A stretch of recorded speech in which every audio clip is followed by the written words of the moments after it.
read that basically seems to claim that many millennials are struggling with what they refer to as financial imposter syndrome. Now, imposter syndrome is basically when you feel like you don't belong. And so I want to talk about millennials and money and why millennials who struggle with financial imposter syndrome, or anybody who, even those who are not millennials, should take a second look at yourself. And we're going to break this all down on the Black Financial Channel. So buckle up your seatbelt, get comfortable. We're going to get started right now.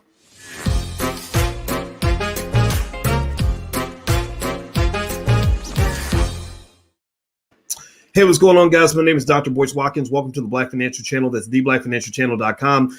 We talk about financial literacy and financial news and information every single day, but we do it from a Black perspective. We put our community first. We solve our problems before we solve anybody else's problems. We believe that the Black community is one of the greatest communities of all time, and we are going to solve the wealth gap by ourselves because we ain't waiting on nobody to solve that problem for us. If you agree that Black people should come first, then put a hashtag B and the number 1 in the chat. Hashtag B1 is our calling card. Hashtag B and the number 1. All right, guys, what's going on? Timothy and Leon and Atlanta Black Wall Street Debt-Free Dad. All right, let's break this down. Some of you are in the millennial category. Some of you are not. Give me a yes or no if you consider yourself to be a millennial. Give me a yes or no. I know that a lot of you may not be in that category, but this whole idea of imposter syndrome that I read about in the Wall Street Journal, it affects people of all ages. I got a 10-year-old that I would probably want to talk to about that. She's not a millennial. She's whatever generations after that. Millennials, I think, are in their 30s now, right? But there are people that are younger than millennials, people that are older than millennials, and that imposter syndrome is a real thing. And so this Wall Street Journal article was really compelling. It's titled, "Why So Many Millennials Fall Prey to Imposter Syndrome." It's written by a person named Julia Carpenter. I don't know who Julia is, but she wrote the article and it's done very well. And I thought it hit some profound points. So I'm going to break some of this down for you. This is me going into Uncle Boyce mode. I got OG status, as not just a finance professor. So I know finances very well, but I also know life. I'm a human being. I'm a Black man. I've been a Black man my whole life now, believe it or not.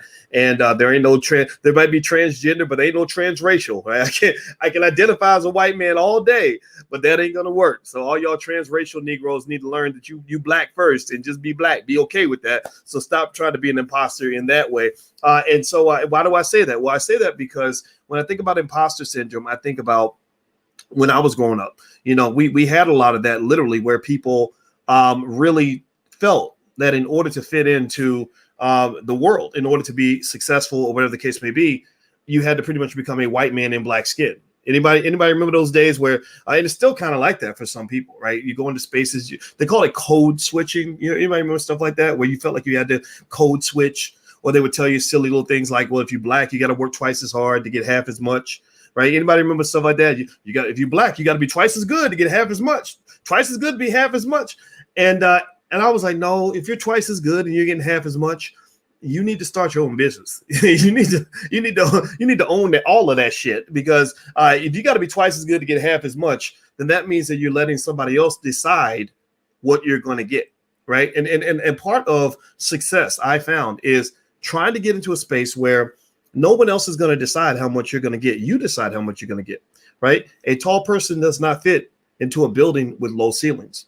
There's nobody taller than the Black man, nobody taller than the Black woman when we're at our best. We dominate the world when we're at our best. So you're like a tall person trying to fit into a small ceiling. So you shrink yourself down and you try to fit in and you try to not cause too much trouble. You don't want nobody to know you're really Black. So you kind of whisper and you take everything that's great about you and you squash it down into this little box, this little white supremacy box that makes you fit in. So you hopefully get that raise. Yes, boss, I hope I get the raises in the promotion, right? And then one day, I don't know about y'all, but I got to a day where I just said, man, to hell with this. This is stupid. I'm not going to stop shining just so I can make you comfortable. And this ain't just a racial thing. I went through this when I was at Syracuse University, and I was looking, I wanted to teach at an HBCU really bad. I really did. I went to Howard University, and they offered, the offer that they were going to make to me was nothing. And I had to interview the Chinese guy who was running the finance department. I said, why is a Chinese man running the finance department at an HBCU? That doesn't make sense. That ain't right. And but I did try to impress this little Chinese guy who pretty much seemed to conclude that, that I was a little too out there to fit in, right? When I went to Prairie View A&M, I was told that you have to kind of, you can't really be doing all this other stuff because that's going to cause people to have some jealousy and some issues. So you might want to tone that down. And I said, no. I said, God put me on this earth to shine. I'm going to shine. I'm going to get this. We're going to make this happen. And I'm glad I took that route. It felt a little strange because I didn't have anybody supporting me. I mean, you talk about imposter syndrome. My God, I felt like an imposter every single day, right? You're like, who am I? Who am I to think that I'm doing all this? Like, who do you think you are? You go through that, right? Like, who the hell you think you are? What makes you think that you're special, that you're different? And I don't know what kept me going forward, but I did. And now I know who I think I am, right? Now I know who I was actually going to become. And when you're 25, 26, 30 years old, 35 years old, you don't always know those things. So when I read this article about millennials with imposter syndrome, I said, boys, I know I'm talking about myself in the third person. Alicia says that's a sign of narcissism. So let me take that back. But I did literally say to myself, I'm going to talk about this because maybe some young person will hear this and it will inspire them to shine their light. Now, as we move forward, do me a favor, please hit the thumbs up button, share button, subscribe button. If you have not done that yet, please subscribe to the channel. We'd love to have your support. Also, if you go to theallblackagenda.com, there is actually a $5 a day investing plan you can feel free to take a look at on how to build wealth from literally investing $5 a day. And I want to also mention to you, some of you asked me about people that come into the chat that have my name that will send you personal inbox messages saying, here, sign up for this, sign up for that. Here, let me sell you some Bitcoin. That is not me. Those are scam pages. When you become a public figure, people create fake pages and they email people using your name and pretending to be you. So do not fall for any of that. Please don't do that. All right. So with that being said, let me talk a little bit about this. So I was reading the article and so what they're basically saying here, and I'm gonna read some of this to you. She says, that she has thoughts when it comes to money. For example, she says, I don't know what I'm doing when it comes to managing my money. I don't deserve to be earning, spending, or saving as much as I am. I just know I'm going to screw all this up eventually anyway. And she says, these are some of the thoughts that run through my head whenever I open a banking app or check my credit score. Me, a personal finance reporter at the Wall Street Journal. My confidence in my job and my confidence in my own finances are two different things. I'm not alone in feeling insecure about managing my money. And she says that one source of many millennials' insecurity is the scar of the 2008 recession, says Maggie Germano, a financial coach based in Washington, D.C. At that point, millennials were either early in their careers or still in school, so they had little or nothing in the way of reassuring experiences to fall back on. More than a decade and another recession later, many are still hesitant to claim their newfound success. Quote, they always feel things will fall apart financially. I have clients who make really good money, but then worry about losing everything.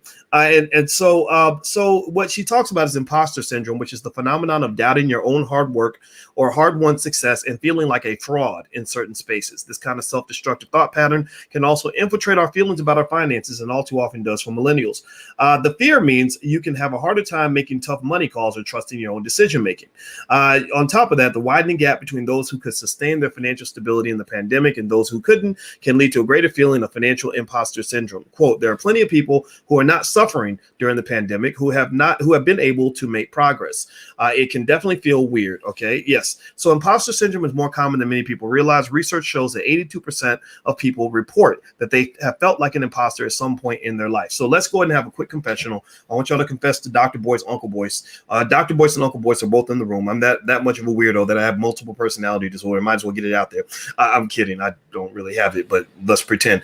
But Dr. Boyce and Uncle Boyce would like for you to confess. How many of you have ever felt like an imposter? How many of you have ever walked into a room and wondered if you belonged in that room? How many of you have ever, been in a space where you didn't feel like you quite belonged, or you felt like you were kind of pretending, faking it till you make it, or maybe you already made it, but you still feel like you're faking it? Has anybody ever gone through that? I'm raising both hands because I felt that way. I felt that way in my life, and I kid you not, to this day, there are times where I feel that way. And I think it starts from childhood, actually, where you're like, maybe if you grew up as you with low self-esteem as a kid, or you've gone through some tough experiences, some trauma. I'm marrying a beautiful Black woman who happens to be an expert on trauma and the subconscious mind. And what we've concluded is that my childhood trauma of various forms of abuse that I did experience, even though I feel like I processed it in a healthy way, and I've forgiven. Forgiveness is a huge weapon. I mean, a huge weapon and a tool. If you want to ever be free, learn how to forgive. You got to learn how to forgive. You carry that baggage around, it will kill you. I promise you. You can't sit around spending your life being mad about 1996. You can't do it. So I've learned to forgive, but that childhood trauma can cause you to feel so, these weird little voids sometimes where you're like, where is this coming from? Why do I feel this way? I've done all these things. Why do I still feel like I'm not quite worthy? And I think that that's just something that sometimes it's just there, right? I think sometimes, like I've even seen in church, Beyonce has this great song with a guy, Anthony Hamilton, that I hate the lyrics, but literally the whole song is basically, I'm not good enough. I'm not worthy. I've been kicked and torn down. I'm just basically like, I'm just garbage. I'm nobody. And I don't think that's empowering language to give to yourself. I really don't. I don't think you want to walk around thinking you're the king or the queen of everything. And you're just perfect, but your stuff don't stink. But I think that sort of idea of beating yourself down, that self-talk, you got to monitor your self-talk. You really have to monitor your self-talk. And so ultimately, I've learned that positive self-talk can be a huge benefit in terms of dealing with the imposter syndrome. And what I would say to any young person too, if you feel an imposter syndrome, or anybody in here, anybody listening, whoever feels this way, just know everybody goes through it. Everybody goes through it. I kid you not. I've gone into places. I'm gonna brag for a minute because I earned it, right? I've gone into places where the whole room will stop moving because I walked in the room. Or I've gone to events with Black people where I could not move 5 feet without being surrounded by people who wanted my autograph and wanted to talk to me. I kid you not. I went to the We Buy Black convention. I planned to walk to all the different booths. I got to like 3 booths before I had to leave because it took an hour to go to 3 booths, right? And when that happens, it's very weird and overwhelming in the sense that you still are like, what's the big deal? Like, why, who cares that, I'm just boy, like, why are you, what's the reaction here? And I don't know where that comes from. I don't know where it comes from. It just happens. Right. And so everybody feels it. That's my point I'm making to you. I'm not here to brag about anything I've done. I'm just here to say that's what happens, like that can be there. Right. And what I think you have to know how to do is know how to acknowledge the feeling, acknowledge the emotion, and then try to understand that that's not real, right? and then sometimes you just got to say, well, you know what? It doesn't feel real to me, but there's something real about this. I wouldn't be in this room or in this situation if I had not earned it, right? If I had not done something significant in my life, I would not be here, right? I would not be here.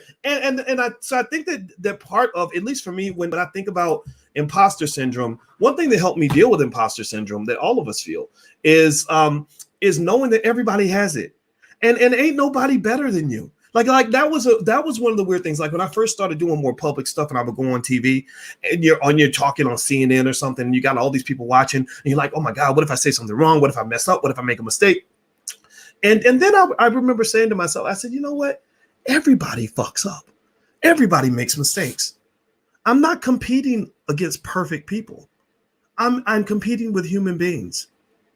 And I don't know if you work harder than me or not. Maybe you did. Maybe you're smarter than me, but I'm worthy. I am somebody, right? And I think that sort of accepting the idea that everybody that looks perfect to you ain't as perfect as they pretend to be. That's a huge part of dealing with that imposter syndrome issue, because one thing I feel that makes me feel bad about a lot of Black folks is young kids, especially, is that they're growing up on social media and they're going on Instagram, and nobody's really telling you the truth about their life on Instagram. Everybody's lying. Everybody's pretending. Everybody's an imposter. Everybody's putting up pictures, not everybody, but everybody's putting up stuff that makes their life look wonderful and perfect and better than yours. and one thing that they have found is that, especially amongst young people, see, I'm old enough to remember life before social media. I'll tell you how I'm turning 50, and I remember a time where we would talk about the internet, and they said one day you'll be able to order a pizza on your computer. I was like, how in the hell can you order a pizza on a computer? How do you get on a cell phone? And how is a phone going to be a computer? Like, we didn't have cell phones, right? We had the rappers with the big old, y'all remember those big walkie-talkie phones that look like they paramilitary troops, like they're in the Marines in the jungle, and they have these big old phones with the beeper on the hip, right? Like that's like so those who grew up with social media, I feel bad for some of them because they see people doing things and putting pictures up, and everybody's flaunting and flossing and pretending. And you start feeling like you haven't done enough, you're not good enough, you're too ugly, you're not successful, you're not as happy as they are, and it's a terrible feeling. And so this idea of internet detoxes or social media detoxes is a real thing. Social media was designed to be addictive, and drugs depress you. Drugs take you to highs and then take you to lows.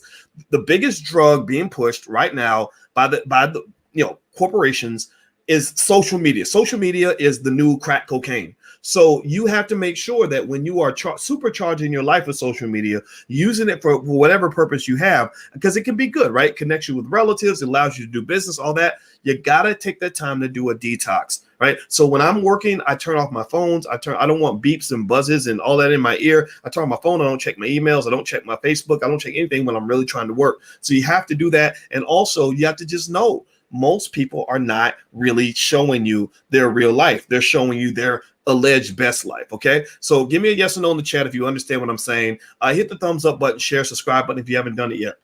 And also, I want to mention to anybody in here that can benefit from this. I actually have a life class that I had put together called Black Keys to Greatness, and it did have a fee. It had a cost, but I wanted young people to hear from this. I have a whole curriculum, if you will, on how I live life, how you manage and how you cope with all the craziness in the world, how you achieve your goals, how you deal with haters, how you come back from adversity. And it used to have a fee, but I decided to make it free. So it's totally free. You can go to blackkeystogreatness.com. That's blackkeystogreatness.com. Just be clear. It's not a financial class at all. This is literally Dr. Boyce's life class. This is because what I found is that when you're on the road to so-called success, there is a deeper spiritual journey that is much deeper than just how much money you make or whether you get that fancy job or whether you can go buy that Mercedes.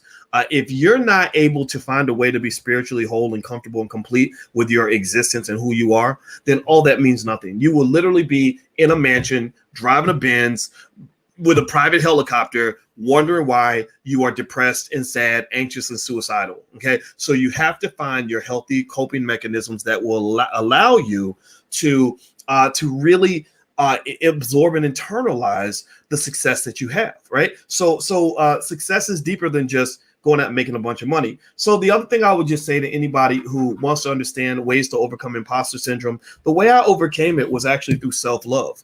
And here's what I learned about self-love, because I'm gonna tell you, I grew up as a kid. I ain't gonna lie, I didn't have a lot of love for myself.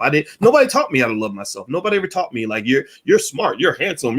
I went to school, I made bad grades. I was told I was a bad kid. I didn't, my real father wasn't there. My stepfather raised me, and he was a pretty mean guy. He was a cop, and it's like, you would talk about police abuse and all that. I had a cop in the house, okay, who was a traumatized Vietnam vet who was snap in a minute. My dad was tough. My dad was real tough. I love the man dearly. He made me tough, but it was tough. And I can tell you that, what I found was my greatest pathway to success was when I really, really focused on learning how to love myself, right? Like your inner child is damaged, and sometimes that inner child needs somebody to nurture him or her and give him a hug and tell him or her that you're worthy, you are good enough.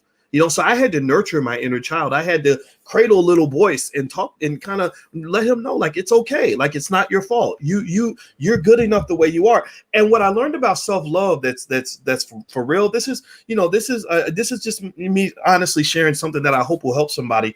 I learned that with self-love, you got to know what that kind of means. Where for me, I realized self-love isn't just like when you're able to be proud when you do well. You have to learn how to love yourself completely, right? You have to learn how to love your flaws. You have to learn how to love yourself even when you make a mistake, right? And that's the part that I think helps, because now what happens is when I'm talking to you guys, I know I fuck up. I know that I do things wrong sometimes, and I always strive to do better, but I always remind myself that I'm worthy and that I love myself and that, Boyce, you're still okay. You're good. You messed up. Let's not do that anymore, but you're okay. There's never any oh man, you're so stupid. What's wrong with you? You're so dumb. No, I'm not. I am a gift from God. I am a walking blessing. I am as much of a spiritual stronghold as I can possibly be. And no, even if I make a mistake, I am still worthy. And I encourage you to acknowledge that about yourself. You are worthy even when you mess up. Everybody messes up. Ain't no perfect people out here. So don't. So with that imposter syndrome, what are you an imposter about? What are you doing? What you're pretending to be perfect? Well, then stop it, because you're not perfect and nobody is. And all the people you're competing against, if they claim to be perfect, then they're imposters. They're the imposters, not you. Right? So be you and be the best version of you. And one of my secrets to, so-called success, whatever you want to call it, was when I acknowledged and loved who I really was and embraced that guy and said, I'm going to be the best version of him that I can possibly be. And by being the best version of yourself, you don't have any competition, because can't nobody be you better than you. But if you spend your whole life trying to be a white man, you will always be just a cheap substitute for the real thing. So stop trying to be somebody else. Be you, be you, be you. So that's my 2 cents. I hope that helps somebody. I got to get up out of here, and I hope you guys have a great day. And hit the thumbs up button if you could. Please hit the thumbs up, share, subscribe button if you haven't done it yet. Oh, and also I forgot to tell you, we have the franchise investing masterclass that's happening this week. So we partner with attorney Tanya Nebo, who's known as the franchise queen, and she basically helps a lot of families start franchises and buy franchises and stuff like that. And this is a good program for those of you that want to start a business but don't know what to do, don't know what business you want to go into, don't know how to proceed. Well, she's a lawyer and she knows franchises. The franchises are great because they literally will give you a manual and explain exactly what you need to do to get the business going. So buying into a franchise is a great way to start a family business. So if you're interested, feel free to go take a look. Go to franchiseinvestingmasterclass.com. I actually misspelled it a little bit. There should be an A after, or an N after the A, but you get the point. Franchiseinvestingmasterclass.com. All right, guys. So please have a great day. God bless you, and I will see you soon. Take care. Peace.